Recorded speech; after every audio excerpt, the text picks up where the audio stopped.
John Wayne Gacy, the killer clown, did not act alone.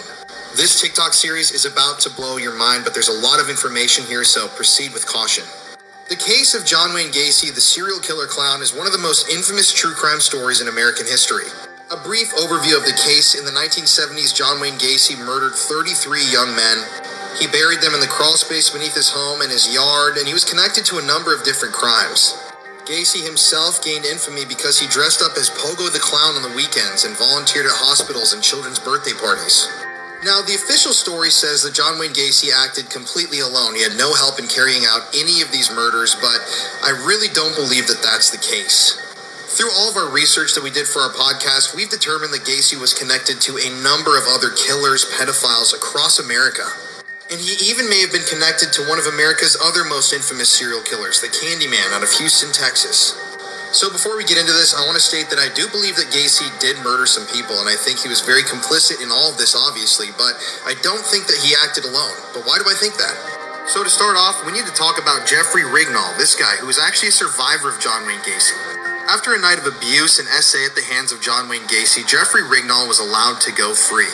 But what Jeffrey would go on to tell authorities and the media about what happened that night at Gacy's home is a major thing in this whole conspiracy. Now, Jeffrey would tell the police that while Gacy was SAing him, there was another man in the room. Now, whether or not this other man participated in the SAing or they were there to watch, it doesn't matter. Someone was watching this criminal act occur. He knew he could give a description of the guy, and he knew that someone else was there watching this happen. Then we get to Robert Bob Gilroy, who was a victim of John Wayne Gacy. So Robert Gilroy was abducted on September 15th, 1977. That's the official date that he went missing. He was supposed to show up for an event after that day, but he never showed.